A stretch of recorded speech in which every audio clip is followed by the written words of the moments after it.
آپ کو پتا ہے، آپ کراچی آئیں، کسی سے پوچھیے کہ ناظم آباد 7 نمبر کہاں ہے، آپ کو لوگ 1 2 3 4 5 بتائیں گے، وہ سب کہیں گے عباسی شہید کے پاس. عباسی شہید کے پاس نہیں، ناظم آباد 7 نمبر بس کا اسٹاپ ہوا کرتا تھا. ناظم آباد 7 نمبر جانتے ہیں، ایکچولی دیر از نو ناظم، جیسے 4 نمبر ہے 3 نمبر نہیں ہے. تو کراچی کا ٹرانسپورٹ کا سسٹم بہت ہی کہیے توانا سسٹم تھا، مگر اس کو وقت کے ساتھ جیسے کراچی کو نگلیکٹ کیا گیا، کراچی کو سوتیلی اولاد کی طرح ٹریٹ کیا گیا، وہ آہستہ آہستہ اس کا آج آپ یہ ثمر دیکھیں. ابھی بھی آپ دیکھیں 2016 سے آپ نے 2021 آ گیا، 5 سال میں آپ 80 بسیں لا رہے ہو. میں تو وفاقی حکومت کی بات کر رہا ہوں، میں نواز کی حکومت اور عمران خان کی بات نہیں کر رہا. میں کراچی ٹرانسپورٹ کمپنی کارپوریشن صوبائی تھی، ٹھیک ہے. اب 80 بسیں ہم نے ڈان جی آئی سے ایک اسٹڈی کی تھی بیک ان 2018-19 1998 میں جب سینسس ہوا تھا، کراچی کی آبادی کوئی 1 کروڑ تھی. اس وقت کراچی میں 3 لاکھ رجسٹرڈ صحیح. کاریں سر یہاں تھی، ذرا توحید صاحب کو بھی گفتگو میں شامل کرتے. توحید صاحب پچھلی دفعہ جب سر آپ سے گفتگو کی تھی اس معاملے کے اوپر تو آپ نے کہا تھا کہ ابھی تک تو یہ پروجیکٹ کی جو انوگریشن کر رہے ہیں ٹریک بھی مکمل نہیں ہے. کیا اب کوئی اس میں پروگرس ہوا ہے؟ کیا ہم کہہ سکتے ہیں کہ یہ جو تاریخیں اب ہمیں پاکستان تحریک انصاف کی حکومت دے رہی ہے یہ کوئی زیادہ ریئلسٹک آپ کو لگ رہی ہیں سر؟ دیکھیں، پہلی چیز تو اس میں یہ ہے کہ یہ منصوبہ انیشیلی جو ہے یہ شروع کیا گیا تھا نمائش سے، اور پھر کہا گیا تھا کہ یہ ٹاور تک جو ہے یہ بس چلے گی. ابھی بعد میں پھر اس کو فیز آؤٹ کیا گیا، اور ابھی جو ہم دیکھ رہے ہیں یہ فیز 1 ہے اس کا، جس کے بارے میں کہا جا رہا ہے کہ نمائش سے گرو مندر تک جو ہے وہ بس چلے گی. اچھا، اس میں دیکھیں بی آر ٹی کے حوالے سے جو ایک اہم کمپوننٹ ہے، بی آر ٹی کامیاب ہم کس کو تصور کرتے ہیں؟ ہم اس کو تصور کرتے ہیں کہ جب جو شہر کا امیر طبقہ ہے وہ اپنی گاڑیاں چھوڑ کر بی آر ٹی میں سفر کرنا پریفر کرے، تو پہلی بات تو بی آر ٹی کی کامیابی وہ ہوتی ہے. ٹھیک ہے، ایک چیز. دوسری چیز کہ اگر ہم اس کو چلیں تھوڑی دیر کے لیے پشاور بی آر ٹی سے بھی کمپیئر کریں تو ٹیکنیکل اسپیکٹ کی طرف ہم آتے ہیں. پشاور بی آر ٹی جو ہے وہ 3rd generation be R T ہے، اور green land B R T جو ہے وہ 1st generation be R T ہے. تو یہ ایک بہت بڑا فرق ہے. سر یہ اب فرق بھی ذرا سمجھائیں نا، یہ ٹیکنیکلی 1st جنریشن اور 3rd جنریشن میں ویری کوئکلی فرق کیا ہے؟ بہت کوئک میں بتاتا ہوں. دیکھیں جیسے 22 اسٹیشنز ہیں، تو 22 اسٹیشنز تک پہنچنے کے لیے جو فیڈر سسٹم ہے 3rd جنریشن میں، وہ اس پورے نیٹ ورک کا حصہ ہوتا ہے وہ فیڈر سسٹم. یعنی ایک شخص اپنے گھر سے نکلا اور اس کو بہت قریب سے فیڈر والی بس مل گئی، اور فیڈر سسٹم جو ہے وہ صرف وہ تو ابھی پشاور میٹرو کا بھی سر ابھی میرے خیال میں انہوں نے انٹروڈیوس تو نہیں کیا، پلاننگ کے اندر ہے. کراچی اور معاف کریے گا لاہور اور اسلام آباد میں بھی انہوں نے فیڈر سسٹم نہیں انٹروڈیوس کیا. نہیں، صرف دیکھیں ٹیکنیکلی جو ڈاکومنٹ میں نے دیکھا ہے اس میں صرف پشاور بی آر ٹی کو 3rd جنریشن کہا گیا ہے، باقی کوئی اور 3rd جنریشن اس وقت تک نہیں ہے. ہاں، red line B R T جو بن رہی ہے اے ڈی بی کے تعاون سے، وہ بھی 3rd جنریشن کی کیٹیگری میں لائی کرتی ہے. اب وہ آگے جا کے ظاہر سی بات ہے امپلیکیشن کیسی ہوتی ہیں، اس کو کنیکٹ کیا جاتا ہے نہیں کیا جاتا ہے، وہ دونوں باتیں علیحدہ ہیں. صحیح. فہیم صاحب آبویسلی یہاں تو جو گرین لائن کے اوپر الزامات لگ رہے ہیں یا کوئی ذمہ داری لے رہا ہے یا نہیں لے رہا ہے، یہ سارا جو وفاقی حکومت ہے ان پولیٹیکل پارٹیز کی بات ہو رہی ہے، پاکستان مسلم لیگ نواز اور پاکستان تحریک انصاف. پر سر جیسے توحید صاحب نے ذکر کیا پشاور کا یا ہم لاہور کا دیکھ لیں، زیادہ تر جو ٹرانسپورٹ سسٹمز ہیں وہ پروونشل گورنمنٹس نے انٹروڈیوس کیے. پاکستان پیپلز پارٹی نے سر کراچی کے حوالے سے دعوے کیے ہیں، وعدے بھی کیے ہیں، بٹ سر ابھی تک پبلک ٹرانسپورٹ کے حوالے سے کیا پاکستان پیپلز پارٹی نے کوئی منصوبہ جو ہے اس کو لانچ بھی کیا ہے؟ Is any one of them near completion? نہیں، دیکھیے قطعی کوئی لانچ نہیں کیا ہے.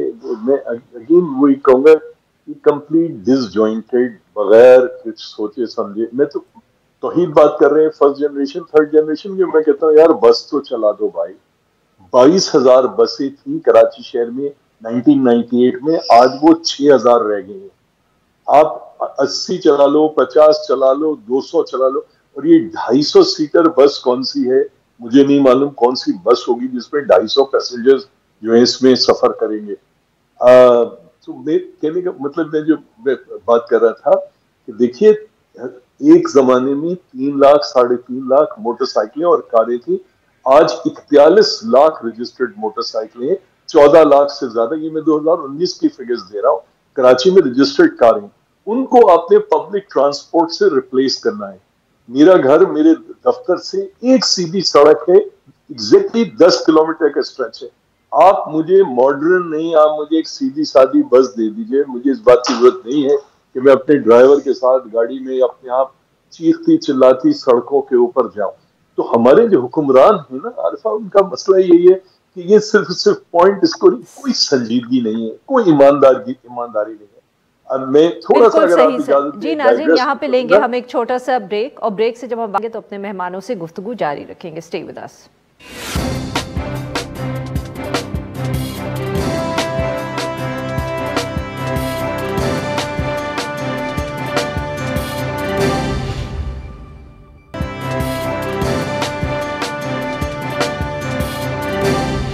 ویلکم بیک ناظرین. ہم گفتگو کریں فہیم زمان صاحب سے اور محمد توحید صاحب سے، اور ہم بات کر رہے ہیں جو کراچی میں آج گرین لائن منصوبہ جو ہے اس کا افتتاح کیا ہے پاکستان تحریک انصاف کی حکومت نے.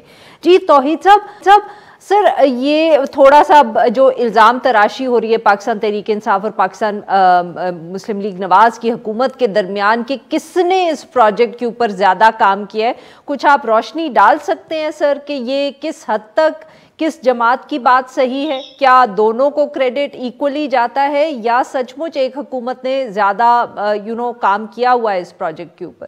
دیکھیں، اگر دورانیے کے اعتبار سے بات کریں تو دونوں کے پاس ٹائم اسپین جو ہے وہ ایک جیسا ہی آیا تھا، لیکن اصل کریڈٹ تو جب آئے گا کہ جب یہ پروجیکٹ جو ہے آگے سسٹینیبل کس حد تک سسٹینیبل رہتا ہے، سسٹینیبل رہتا بھی ہے یا پھر اس کو جو ہے انڈیا میں احمد آباد میں جو BRT تھی اس کی طرح خدا نخواستہ لپیٹ دیا جاتا ہے. کیونکہ دیکھیں ابھی فہیم صاحب نے خود بتایا کہ جیسے ہم بارہا یہ بات کر چکے ہیں کہ جی ہمیں ایک ایسی مناسب ٹرانسپورٹ کا سسٹم ہو جس میں ایک شخص سہولت سے اپنے گھر سے بیٹھے اور اس کے بعد میں وہ جو ہے جہاں اس کو جانا ہے وہاں تک بہت سہولت سے پہنچ جائے. وہی تقریباً 20-25 دن پہلے میں نے جو ہے وہ ایکسپیریمنٹل بیسس پہ شہر کراچی میں جو بھی اس وقت ٹرانسپورٹ کا نظام ہے ایک منی بس میں سفر کیا، تو تقریباً آدھے گھنٹے کا وہ سفر تھا. شاید میں بیان نہیں کر سکتا کہ کیا عجیب سی کیفیت تھی، کتنے لوگ وہاں پہ تھے، سفوکیشن ایک الگ طرح کی تھی. یعنی کہ مطلب اس وقت جو سچویشن سے گزر رہے ہیں لوگ وہی اس کو سمجھ سکتے ہیں. پھر دوسری بات یہ کہ ایک ہفتہ پہلے میں نے ناگن چورنگی پہ جو BRT کا اسٹیشن ہے وہاں پہ ہم نے کچھ اپنے طلبہ کے ساتھ وزٹ کیا تھا. تو کام تو اس وقت تو بہت تیزی سے ہوتا ہوا نظر آ رہا تھا، لیکن جو انجینئر صاحب تھے ان سے ہم نے بات کی وہاں پر، تو انہوں نے ایک تو وہ اس کے جو فیئر ہے، جو ٹکٹ ہوگا اس کے میکینزم اور کتنا ہوگا، اس حوالے سے کوئی واضح جو ہے وہ جواب نہیں دے سکے، تو جو کہ بہت امپورٹنٹ فیکٹر ہے. کیونکہ اگر ہم یہ تصور کریں کہ اس میں صرف شہر کا غریب طبقہ ہی سفر کرے گا، جو کہ بظاہر نظر آ رہا ہے کہ وہی اس کو جو استعمال کرے گا، تو پھر سوال یہ ہے کہ یہ کس حد تک افورڈیبل ہوگا. پھر افورڈیبلٹی جب ہم فائنینس کی بات کرتے ہیں تو وہ پھر ڈائریکٹلی کنیکٹ ہو جاتا ہے جا کے کہ جو ہے کس حد تک یہ آگے چل کے یہ پروجیکٹ جو ہے وہ سسٹینیبل ہوگا، آگے تک چل پائے گا نہیں چل پائے گا. تو یہ تو کریڈٹ کی باتیں تو جب آئیں گی، ابھی تو ٹرائل ہے، ایک بار یہ شروع ہو جائے اور پھر اگر یہ کامیاب بھی ہوتا ہے تو بھی توحید شہر کا صاحب کیونکہ آپ نے تقریباً ٹکٹ کا ذکر کیا، سر معاف کریے گا آپ کی بات یہاں کاٹ رہی ہوں، آپ نے کیونکہ یہاں ٹکٹ کا ذکر کیا ہے تو کیونکہ ہم نے اس کے اوپر بحث دیکھی ہے اسلام آباد، پنڈی میں بھی اور لاہور میں بھی، کہ پروونشل گورنمنٹس کو سر خاص طور پہ کافی کنٹریبیوٹ کرنا پڑتا ہے. تو جو پاکستان پیپلز پارٹی کا رویہ ہے اس کی طرف یا جو ان کا تناؤ ہے PTI کی طرف، تو اس کی وجہ سے کیا نقصان آپ کے خیال میں ہو سکتا ہے اس ٹرانسپورٹ پروجیکٹ کا اگر وہ فائنینشیل برڈن نہ شیئر کریں؟ دیکھیں، پہلی بات میں آپ کو بتا دوں، یہ پروجیکٹ جو ہے یہ پروجیکٹ 50% کی شیئرنگ پر ہے. اس میں پاکستان پیپلز پارٹی کی بھی 50% شیئرنگ ہے، اور جو فیڈرل گورنمنٹ جو بھی اس وقت PMLN تھی، ابھی PTI ہے، فیڈرل گورنمنٹ کی شیئرنگ جو ہے وہ 50% ہے اور 50% جو ہے PPP کی شیئرنگ ہے. تو جہاں تک فائنینشیل آسپیکٹ میں شیئرنگ کی بات ہے وہ بھی ہے، بالکل ظاہر سی بات ہے. اور پھر یہ ایک دفعہ یہ تیار کر کے یہ پورا پروجیکٹ جو ہے بہرحال صوبائی حکومت کے ہی ڈومین میں آنا ہے کہ آپ اس کو چلائیں. تو اس کے بغیر تو ہم نہیں کر سکتے. ہم کہہ جی نہیں پیپلز پارٹی کو بالکل ہم ہٹا دیں اور شہر میں ٹرانسپورٹ سسٹم چلا لیں، تو یہ بھی کسی طور ممکن نہیں ہے. بہرحال اگر اس کو سبسیڈائز بھی کیا جائے گا تو فیڈرل تو پیسے نہیں دے گا اس کے لیے.